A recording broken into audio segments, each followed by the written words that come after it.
I'm now 2 months into uni and it's catching up to me. So obviously I'm a first year at University of Bristol. I recently met up one-on-one with the main coach at our uni, and he's coached so many freshers. He gave some really insightful insight into what's happening with me. So obviously this video is for freshers, or anyone at uni for that matter, but also people who are just experiencing a new lifestyle. And that's the key, it's the new lifestyle. Right, now before we jump the gun, let me tell you what's happening with my running. I came into uni in amazing shape. I recently ran a marathon, nearly broke 2 minutes in the 800 meters. And for the first month of uni, I was running my best yet. I would do a session once a week with the uni, and there was a really, really good group of runners there. From being someone who usually runs alone, that helped tremendously, and I ran phenomenally. One session, it was a half an hour session. I did the final 10 minutes at 5k pace. I ran so well, I felt so strong. From a month to a month and a half into uni, my sessions were getting harder and harder. Bear in mind, my mileage has been the same for the last few years, about 75k a week. It has been up to 100k before, so it's not the mileage that's the issue. 2 weeks ago, I ran my local park run. Now, my PB is 17:07. It's a hilly course. I've done it over 80 times, so I know the course pretty well. I ran 18:55. That's the slowest I've run in forever. I was trying hard, and nothing actually went wrong. I didn't have a stitch, nothing catastrophic went wrong. I just didn't have it in me. That really knocked my confidence, and here I am now. So let's get into why it happened and how you should overcome it, or if you should actually overcome it, or you should just embrace it. Let's go.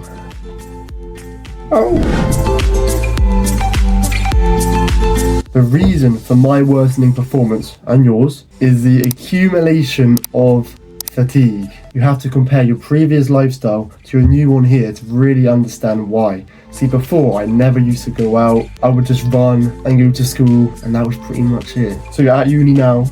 The elephant in the room is going on nights out, let's be real. But before we go there too soon, even the insignificant things, like cooking food for yourself, especially if you're not eating well.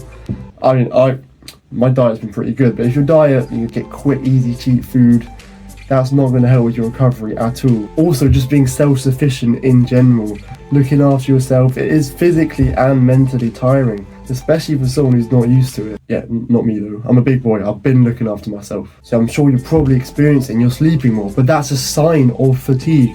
I had like 12 hours sleep one day, and I had a nap as well. That's a reflection of my fatigue. Let's go back to nights out. So, not only are you sacrificing sleep, staying up till 4, 5, 6, I've stayed up to 7 a.m. before, not good. You're also damaging your body with alcohol and drugs. And what not many people talk about is when you're dancing in a club for hours, that is physically demanding, especially for non-athletes. For me, I'm an athlete, but still, like I wake up the next day and my calves are aching, like about to cramp aching. And that's also from dehydration. Alcohol is a diuretic. It flushes your body out of liquids. It makes you need a wee. All of this is to the detriment of your recovery. Okay, so I just quickly sketched up a graph. It's called supercompensation theory, and that's about what I've literally just mentioned.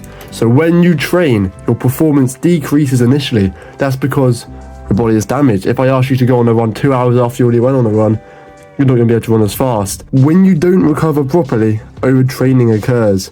You run, you're not recovering well enough, so your body gets more and more damaged, overtraining happens. That's what's happening to me with the fatigue, not recovering properly, little recover period. What is better is you recover properly, you recover above your baseline fitness, and now look, that's progress. Train again, your performance worsens, and boom, it goes higher, and look at all of that recovery. So this is graphically explaining what I've been talking about. So that's why you and me are running slower. We're all in the same boat here. But how do you overcome it? And do you even want to overcome it? I'll get to that in a bit. If you want to progress and be the best you can be, you cannot be going out multiple times a week. At best, you'll plateau. Preferably do not be going out at all. That's what the coach said. There are some things you can do though. Back in his day, pubs closed at 11, clubs closed at 12.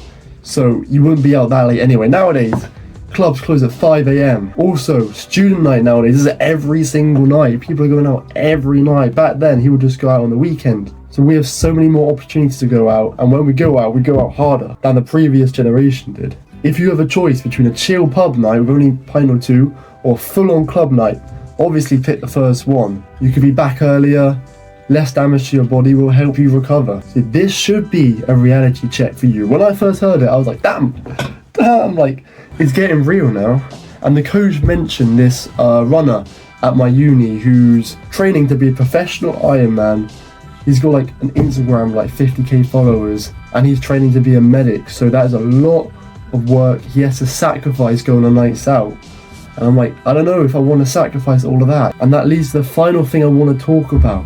Do you even want to get faster and fresh?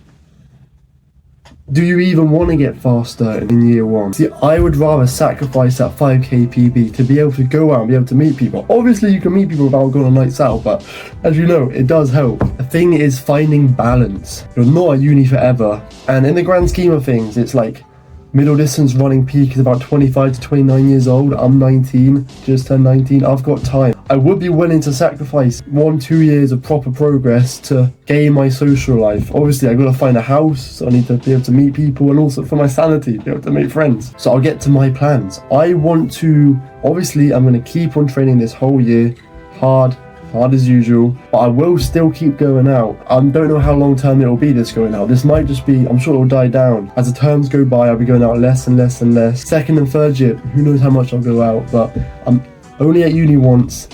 I do want to properly get the university experience. So to summarize, for you freshers or people who just got a new lifestyle, maybe a lot busier with work, going out more, all of that, you have to expect your performance to suffer, and it's not always straight away. For me, there was like a month time lag. It does catch up to you, but that's normal. The coach said like every fresher goes through this, so it's not just you, don't worry. And motivation will run low, but you gotta remember why you're running in the first place and stick to it. I hope this video has been helpful and insightful. I'd never really seen anything like this, so before I went to uni, I had no idea. I thought my running was separate to what I do every day. That's the key point of this video. Your running is not separate to your everyday life. Before, I wasn't doing anything with my life, so my running did feel like separate. I'll keep you guys updated with my progress. I've started taking it a little bit easier. I did the session the other week, but I made sure I started a bit slow and stay slower the whole time, and not started too fast and just burnt up. Anyway, it's been your boy Oli Arcade, and I'm out. Let's go.